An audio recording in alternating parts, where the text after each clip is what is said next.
Historia de la filosofía, por Giovanni Fornero, volumen 4, 102, parte octava. La filosofía contemporánea, tomo 2, capítulo 5, filosofía y hermenéutica, 963, Gadamer, el problema de una hermenéutica filosófica.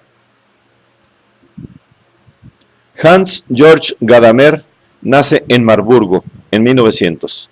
De formación predominantemente humanística, cultivador de los clásicos y de la filología, estudia filosofía con los neokantianos Natorp, Hartmann, Heinzoeth.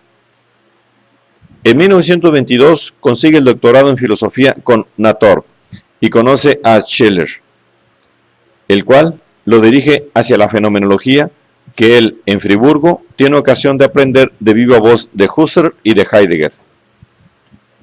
Al mismo tiempo estudia filosofía con Friedlander y frecuenta las lecciones de Otto y de Bultmann, interesándose también por la teología dialéctica.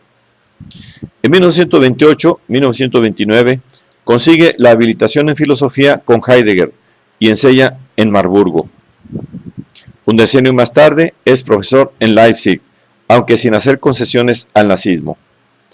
Gracias al Tercer Reich, escribe Gadamer en una carta a Grosner, he sido durante más de 10 años contratado como profesor, puesto que no pertenecía a ninguna organización de partido.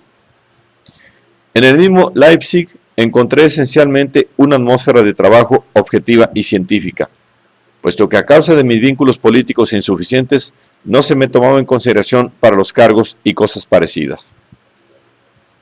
En la posguerra, precisamente por no haber participado en ninguna organización nacional socialista, es elegido primer rector de la Universidad Libre de Leipzig, 1946-1947, con la momentánea aprobación de las fuerzas soviéticas. Desde 1947 a 1949 enseña en Frankfurt. En 1949 es llamado a Heidelberg, al puesto de Karl Jaspers, y llega a ser una de las figuras más influyentes de la vida universitaria de la República Federal. A él se debe la vuelta de Horkheimer y Adorno de América y la confirmación académica de Habermas.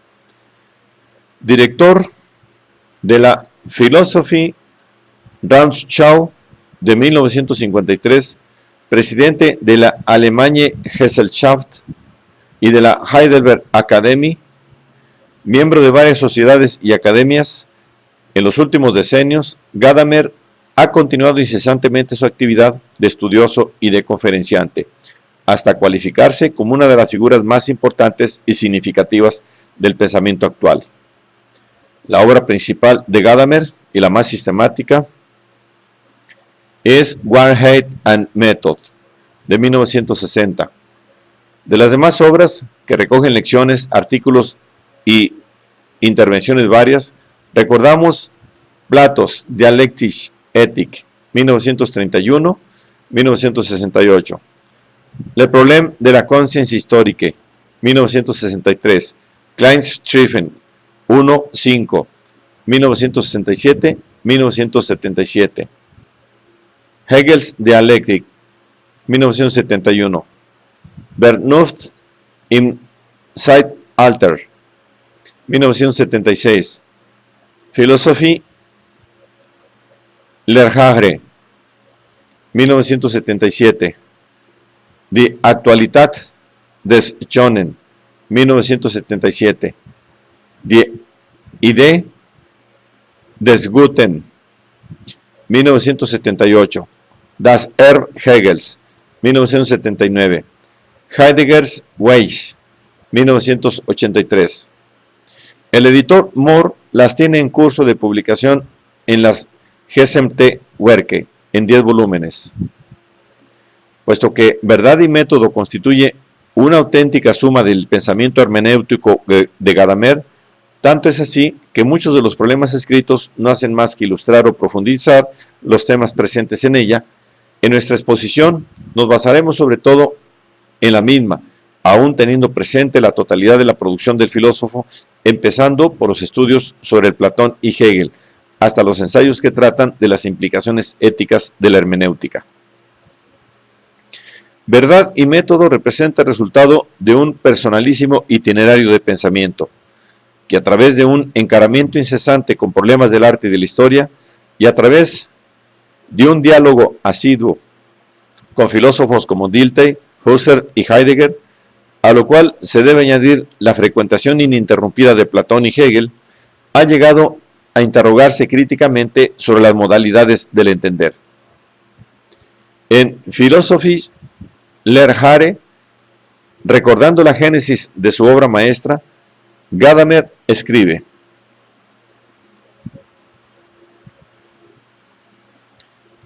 la síntesis de mis estudios sobre la hermenéutica filosófica concluía un lento y a menudo interrumpido proceso de crecimiento. Los estudios sobre la estética, sobre la historia de la hermenéutica y sobre la filosofía de la historia, después de Dilthey, Husserl y Heidegger, debían encontrar al final una unidad en un resumen filosófico, que no quería ser una construcción homogénea, sino que extraía su documentación de los amplios campos de la experiencia hermenéutica. Que este original recorrido especulativo presupone a sus espaldas el específico clima cultural heredado de los debates de fin de siglo, constituido por el encuentro-choque entre la tradición humanística y el moderno concepto de ciencia, es algo claramente evidente a la luz del modo mismo con el cual nuestro autor plantea su problema. El problema gadameriano de una hermenéutica filosófica, como se observa en el prólogo a la edición italiana de Venta e Método, 1971, en el prefacio a la segunda edición alemana, 1965, y en la introducción de 1960, puede articularse en los puntos siguientes. En primer lugar, Gadamer declara abiertamente el intento filosófico y no metodológico de su investigación. Este es un libro filosófico y no quiere ser una metodología de las ciencias de la interpretación. De ahora en adelante, con esta afirmación perentoria e inequívoca, repetida a 11 años vista de la primera edición alemana de su obra maestra, Gadamer intenta decir que el objeto de su investigación no es de ningún modo fijar una serie de normas técnicas del proceso interpretativo. Una doctrina técnica de la comprensión, como la hermenéutica más antigua siempre quiso ser, estaba del todo fuera de mis intenciones. No me había propuesto desarrollar un sistema de reglas técnicas, ni de describir o incluso proporcionar las normas del procedimiento de las ciencias del espíritu. El objeto declarado del análisis gadameriano es más bien el de sacar a la luz las estructuras trascendentales del comprender, o sea, clarificar los modos de ser en que se concretiza el fenómeno interpretativo. Particularmente iluminadora es, a este propósito, la comparación con Kant. En efecto, así como Kant no había tenido la intención de prescribir a la ciencia la norma de su procedimiento, sino que se había limitado a plantear el problema filosófico de las condiciones que hacen posible el conocimiento y la ciencia, también Gadamer no se propone ni exhibir una metodología normativa, ni renovar la antigua disputa entre estas ciencias y las ciencias naturales, sino solo suscitar un debate filosófico respecto a las condiciones de posibilidad de la comprensión. También nuestra intervención plantea un problema filosófico en este sentido. Para expresarnos kantianamente, ella se pregunta cómo es posible el comprender. Mi objetivo era y es, ante todo, un objetivo filosófico. Aquello que constituye mi problema no es aquello que hacemos o aquello que deberíamos hacer, sino aquello que, más allá de nuestro querer y de nuestro hacer, sucede en ellos y con ellos. Convicción que encontramos repetida en una carta a Betty, el día después de la aparición de Verdad y Método. En el fondo, yo no propongo ningún método, sino que describo aquello que es. En segundo lugar, con su obra, Gadamer intenta demostrar cómo la hermenéutica no indica solo el procedimiento de algunas ciencias o el problema de una recta interpretación de lo comprendido, sino que se refiere a algo que concierne a la existencia en su totalidad, siendo la comprensión el carácter ontológico originario de la vida humana misma, que deja su impronta en todas las relaciones del hombre con el mundo. Remitiéndose a Ser y Tiempo,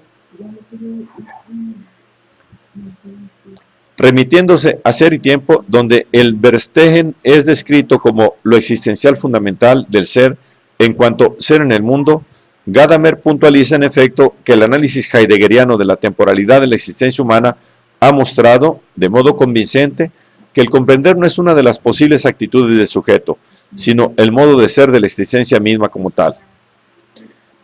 En este sentido, se ha utilizado aquí el término hermenéutica. Este término indica el movimiento fundamental de la existencia, que la constituye en su finitud y en su historicidad, y que abarca, de este modo, todo el conjunto de su experiencia del mundo. Análogamente, en el curso de un coloquio con C. Grosner, afirma: hermenéutica es una expresión o un concepto que en un primer momento tenía un sentido muy específico, el arte de la interpretación de los textos. Mis trabajos han intentado mostrar que el modelo de interpretación de los textos es en realidad el modelo de nuestra experiencia del mundo en general. En este sentido, la hermenéutica tiene una función filosófica auténtica, universal. En tercer lugar, verdad y método se propone ilustrar cómo en el comprender se realiza una experiencia de verdad y de sentido irreductible al método del pensamiento científico moderno, o sea, a aquel tipo de saber que de Galileo en adelante ha perseguido el ideal de un conocimiento exacto y objetivo del mundo, en el cual un sujeto se encuentra investigando neutralmente, o sea, fuera de cualquier implicación existencial, un objeto que tiene enfrente.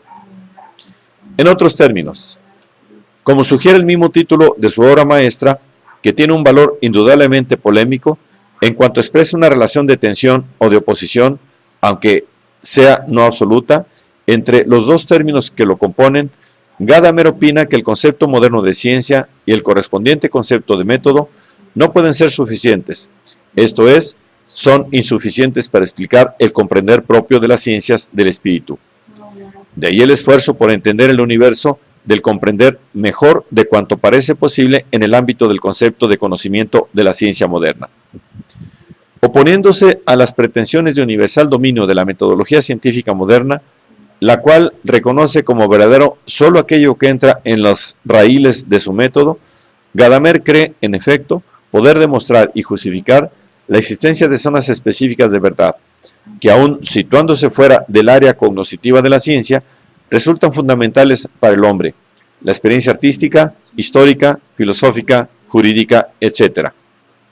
En síntesis, el hecho de que algunos dominios fundamentales de la actividad humana se sustraigan estructuralmente a las intromisiones del método, el cual, frente a ellos, se revela sustancialmente impotente y erróneo, como lo demuestran los múltiples y fallidos intentos de modelar la ciencia del espíritu sobre las naturales, no significan todavía, según Gadamer, que el filósofo, en relación con ellos, tenga que callar, olvidando cómo en estos sectores se anuncian formas específicas de verdad que él, más allá de cualquier acrítico prejuicio cientificista, tiene el deber profesional de aclarar.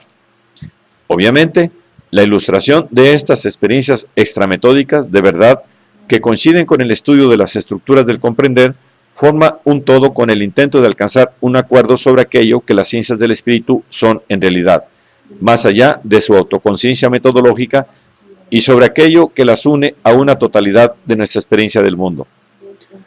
Como veremos, la ejecución de este programa conducirá a Gadamer a afrontar el problema del lenguaje y a delinear una ontología lingüística, capaz de fundamentar concluyentemente su análisis sobre el comprender y sobre la verdad, concepto que en efecto resultará claro solo al final de la obra. El discurso seguido por Gadamer en Verdad y Método resulta objetivamente complejo y a veces áspero, no solo desde el punto de vista continuístico, sino también desde el expositivo formal, puesto que no procede de premisas o conclusiones planteando y resolviendo problemas hasta una conclusión definitiva, sino más bien a lo largo de círculos que se van ensanchando poco a poco, en cuyo interior se trata de arrojar luz.